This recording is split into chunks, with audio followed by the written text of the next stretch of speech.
History does not always speak. Sometimes it whispers. No one recorded it, so we recreated it. Helene in Bavaria was never the faded figure painted by the old Sisi films. She was not merely the rejected woman, nor the tragic silhouette lingering at the edge of history.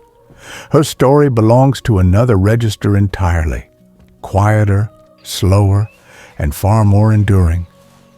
She was born on April 4th, 1834, in the heart of Bavaria, the daughter of Duke Max and Princess Ludovica. Not into marble halls or rigid ceremony, but into Possenhofen, a place where the lake reflected the sky, where forests pressed close to the walls, and where childhood unfolded with a rare sense of freedom. Here, protocol loosened its grip. Nature replaced etiquette, movement replaced posture, and time, for a while, moved gently. Helene grew up beside her younger sister Elisabeth, two girls walking the same paths, reading the same books, sharing the same rooms, yet already moving toward different inner worlds. They spoke English together, a language learned, then kept secret, as if words themselves could form a private refuge. In those conversations, they were not daughters of a duke, not future figures of history, just sisters. But even in these early years, difference announced itself quietly. Elisabeth ran outward, toward horses, open fields, restless motion. She sought the horizon. Helene turned inward. She lingered. She observed. She found comfort in order, in needle and thread, in silence that did not feel empty, but full. Their mother watched closely, and she worried.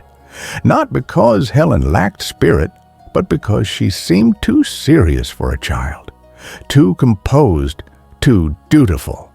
Yet in that very seriousness, Princess Ludovica saw something unmistakable: discipline, restraint, reliability, the qualities of a woman who could endure court life, the qualities of an empress.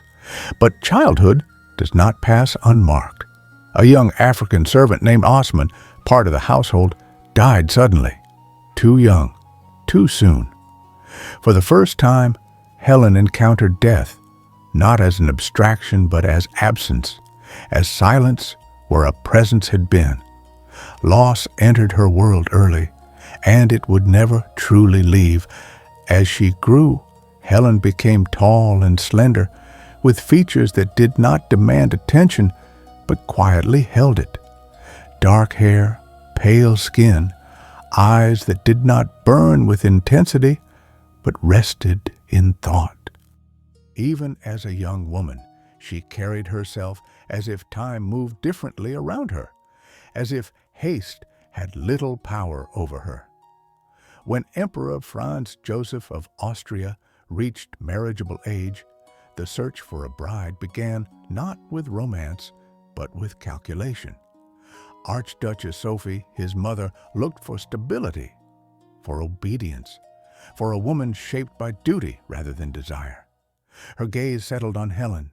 She seemed ideal, earnest, well-mannered, prepared for the weight of expectation.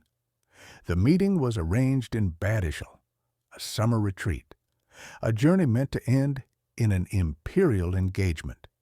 Helene traveled with her mother and her sister.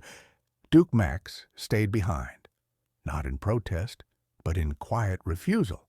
He loved music, travel, history. The rigid formality of court life felt foreign to him. While empires calculated futures, he preferred artists, scholars, and freedom. And then, the unthinkable. Franz Joseph did not fall in love with Helene. He fell in love with Elisabeth.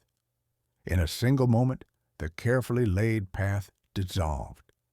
Elisabeth was presented as the future empress. The world adjusted instantly. Helene did not. She stood still, on the other side of the dream. Yet the sisters did not turn against one another. There was no bitterness, no visible rupture. Helene remained beside Elisabeth, in Vienna during preparations, even on the wedding day itself. When the young empress faltered under the weight of her new role, it was Helen who steadied her quietly, reliably, without being asked. But society is less forgiving than family. Helen was labeled the rejected one, a mark difficult to erase in the 19th century, a silent judgment that followed her everywhere. Questions surfaced, whispers grew. Would she ever marry? Or was renunciation her fate?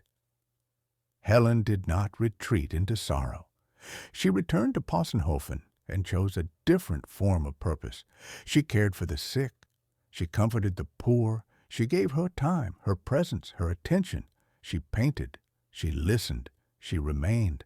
And slowly the people gave her a name, the Angel of Possenhofen.